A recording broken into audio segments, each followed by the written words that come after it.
नमस्कार बंधुगण, केमन आছেন সবাই? आशा करी ভালো আছেন। লিলিস কিচেনের আরেকটি ভিডিওতে সকলকে স্বাগত। এখনকার দিনে অনেকে মাছ, মাংস, ডিম এসব জিনিস পছন্দ করে না, সেই জন্য আজ নিয়ে চলে এসেছি পনিরের একটা দুর্দান্তকর রেসিপি। প্রথমেই আমি একটা রেড কাউয়ের পনির নিয়ে নিয়েছি, যেটাকে ভালোভাবে ধুয়ে চোখো চোখো করে কেটে নিয়েছি। নিয়ে নিয়েছি এক বাটি পরিমাণ পেঁয়াজ, যেটাকে স্লাইস করে করে কেটে নিয়েছি। আর নিয়ে নিয়েছি এক বাটি পরিমাণে টমেটোর পেস্ট, আদা, রসুন আর লঙ্কার পেস্টও করে নিয়েছি। এইদিকে আমাদের তেলটা গরম হয়ে এসেছে, একে একে পনিরগুলো ছেড়ে দেবো। অবশ্য পনিরগুলো ছাড়ার সময় খেয়াল রাখবেন যাতে ভেঙে না যায়, আস্তে আস্তে ছাড়বেন। তারপরে এক পিঠ হয়ে গেলে অপর পিঠটা এরকম করেই ভেজে নেবেন। যখন কালারটা এরকম হয়ে আসবে তখন এটাকে তুলে সাইডে রেখে দেবেন।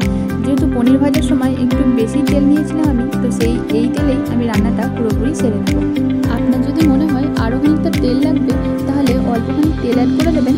তারপরে দিয়ে দেবেন একটা তেজপাতা, অল্পখানি পাঁচফোড়ন আর একটা শুকনো লঙ্কাকে ভেঙে দিয়ে দেবেন।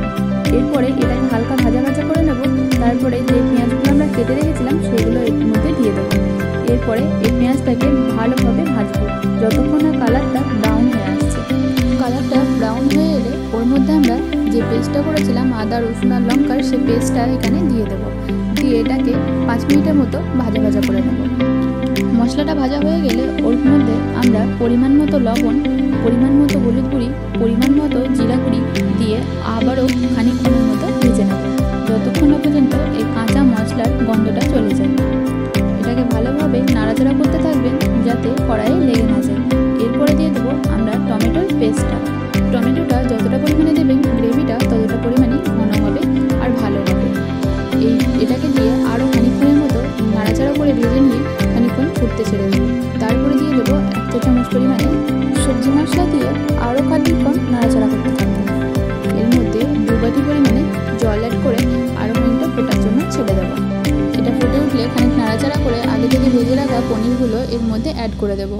এর মধ্যে অ্যাড করে তারপরে আরও খানিকক্ষণ পনিরগুলোকে কষিয়ে নিতে হবে। আপনি যতটা পরিমাণে সময় ধরে পনিরগুলোকে এই মশলার মধ্যে কষাবেন ততই এই পনিরগুলো খেতেও সুস্বাদু হবে আর নরম তুলতুলে হবে। এর মধ্যে অল্প খানিকটা জল অ্যাড করে খানিকক্ষণ মতো ফুটিয়ে নেব। এটা যখন ফুটে উঠবে এর মধ্যে ধনেপাতা কুচি অ্যাড করে আরও খানিকটা ফুটিয়ে নামিয়ে নিলেই তৈরি হয়ে যাবে মশলা পনির। এটাকে এরকম করে সার্ভ করবেন, খেতেও খুব সুস্বাদু আর দেখতেও খুব লোভনীয়। অবশ্যই বাড়িতে আবার ট্রাই করে দেখবেন আর বলবেন কেমন হয়েছে রান্নাটা। একটা লাইক, কমেন্ট, শেয়ার করতে কখনোই ভুলবেন না। নমস্কার।